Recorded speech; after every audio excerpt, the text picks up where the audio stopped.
Hi,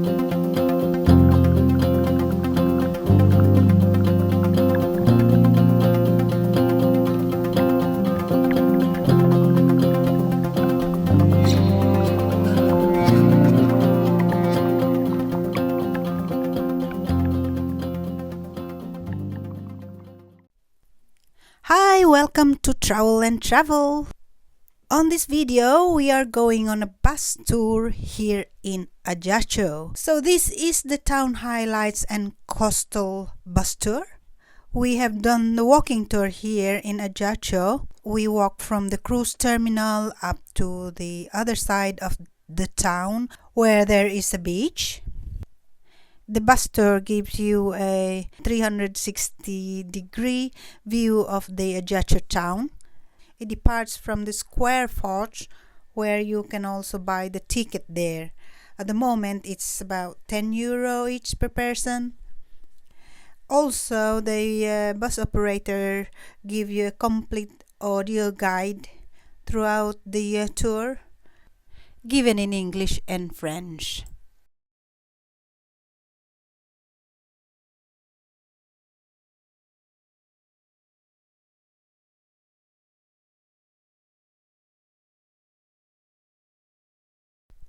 This is not a hop-on hop-off bus, but it stops now and again on the way for a minute or so. It gives you a chance to take some photograph.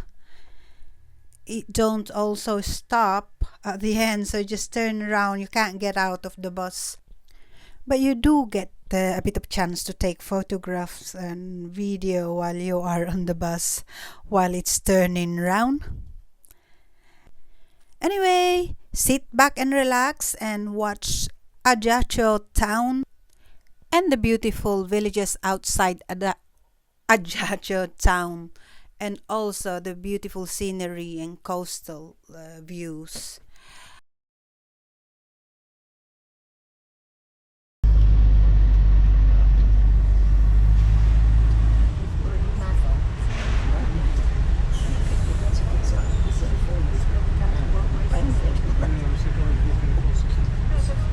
Face à vous, la couronne hanging and facing you, the imperial throne offered to Ajaccio to commemorate the bicentenary of the birth of Napoleon.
There's something definitely going on there.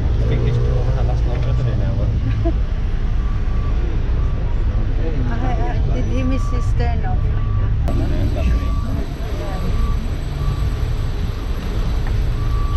Oh, is he going down there?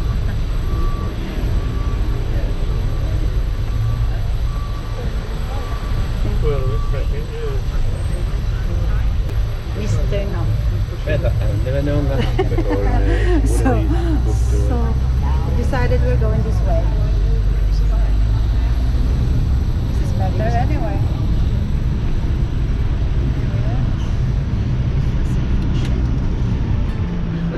We're going that way.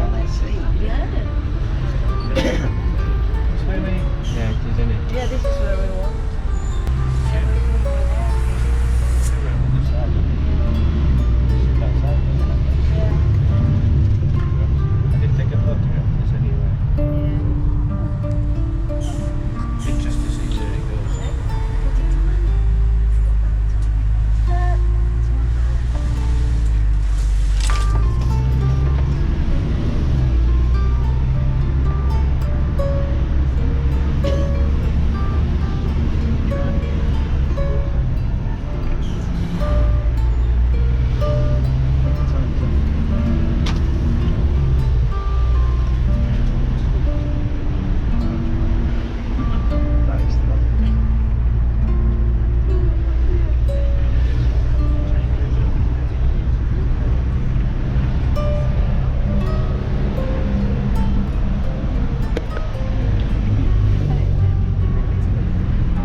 the Gulf of Ajaccio on the road to the Sanguinaire. This coast road was once bordered by a few large farm properties where vines, olive trees, lemon trees, prickly pears and orange trees were planted. Now the real estate pressure has been so intense that gardens and orchids no longer exist. En quittant la plage du Trotel, nous avançons doucement vers la sortie d'Ajaccio et commençons notre trajet le long de la rive nord du golfe d'Ajaccio sur la route des Sanguinaires. Cette corniche était autrefois bordée par quelques vastes domaines agricoles où étaient plantés la vigne, l'olivier, des citronniers, des figuiers de mandarines et des orangers. Désormais, la pression immobilière a eu raison de ces jardins et de ces vergers.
richness of certain burials underlines the high social class.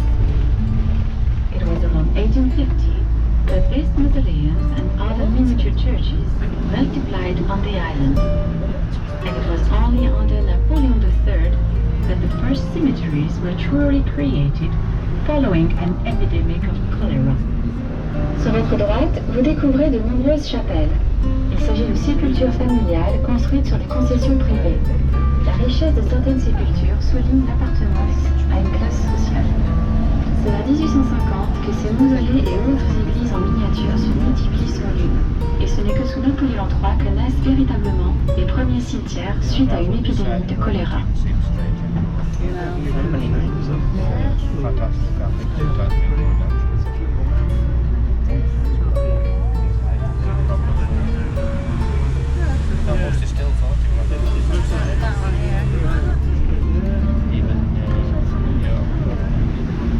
We are now driving along one of the two cemeteries of Ajaccio, the Genoese Marine Cemetery, laid out in front of the sea on a difficult terrain overgrown with canes. It took its names from these canes. It was designed by Jérôme Mallioli, the architect of the town of Ajaccio, in 1840 and then enlarged from 1868. It has 10,000 concessions and includes some architectural masterpieces, domes, pediment, sculptures. Walking the long alleys, we discovered the mausoleum of the resistant Fred Scamaroni, the grave of the great tenor Gaston Micheletti, or that of the famous singer Tino Rossi. Nous longeons maintenant l'un des deux cimetières d'Ajaccio. Le cimetière marin du Caniche a été aménagé face à la mer sur un terrain difficile envahi de graves de son nom.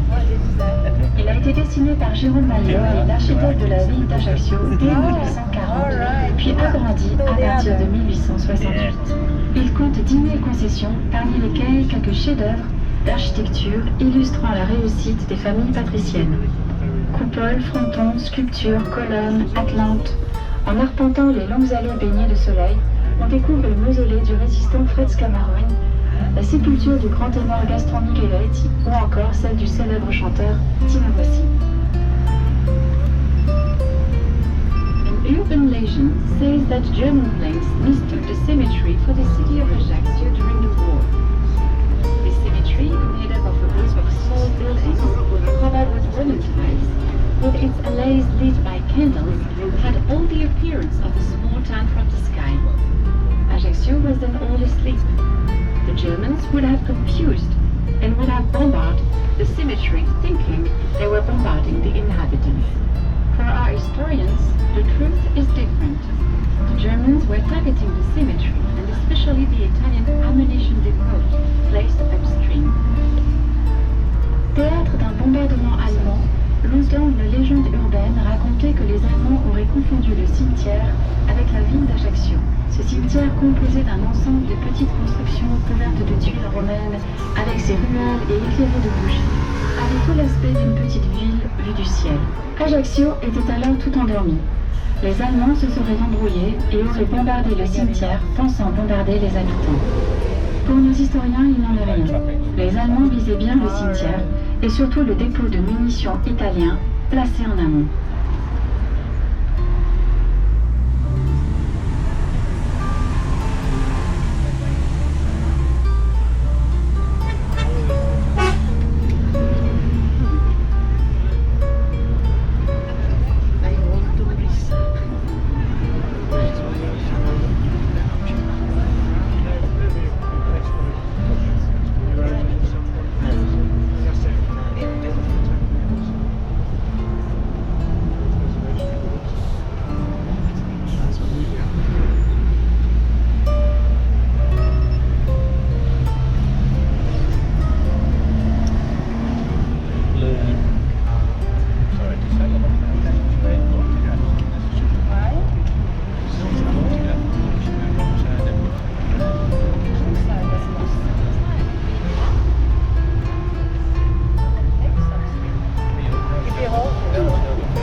approaching the new Santalina District on the hillside overlooking the bay of Marinella and the school estate owned by Genoese. Nous approchons à présent le nouveau quartier Santalina, aménagé à flanc de colline surplombant la baie de Marinella et le domaine du Scudo, propriété de Tino Rossi. Behind the Marinella Beach restaurant on your left,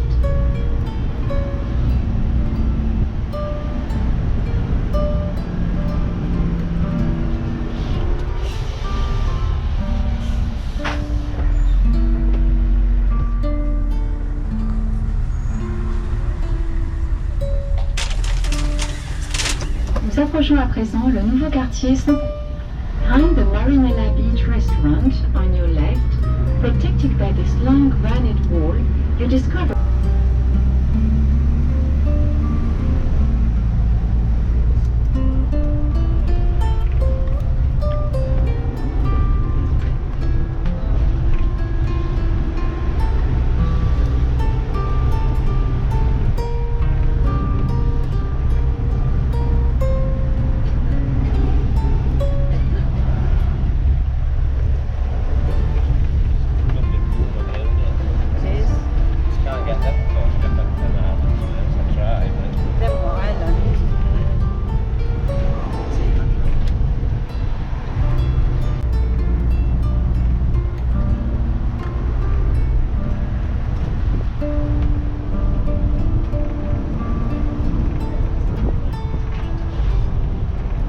we reached the Point de la Parata. It consists of a small peninsula on which a Genoese tower was built in the 16th century. La Parata means protection in Corsican language. This defensive watchtower was part of the system put in place by the Genoese and the Corsicans to fight against barbaric abuses. Corsica counted 100 towers identical to this one, spread over its 1,000-kilometer-long coastline.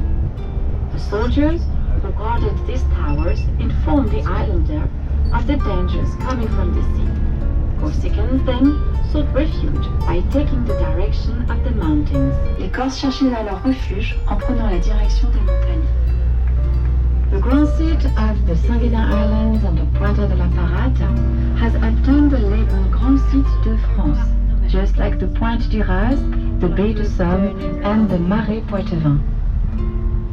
Le Grand Site des îles Sanguinaires et de la Pointe de la Parata a obtenu le label Grand Site de France au même titre que la Pointe du Raz, la Baie de Somme ou le Marais Poitevin. We stop here. We now proceed back to Ajaccio. On your right, you will find one of the many Corsican sea farms which produce sea bass and sea bream. Nous reprenons la route vers Ajaccio. Sur votre droite, vous découvrez une des nombreuses fermes marines corses pour l'élevage du loup et de la dorade. From here, a wide panorama allows you to discover the whole of the Gulf of Ajaccio. It is one of the landscapes which separates the Gulf of Ajaccio from the Gulf of Palinco.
We are now on Boulevard Lantivy. This long promenade bordering the sea and bordered by palm trees is directly inspired by the Croisette and the Promenade des Anglais. From 1860, Napoleon III's ambition was to compete with the seaside resort of the French Riviera and thus to bring a prestigious English and Northern European tourist clientele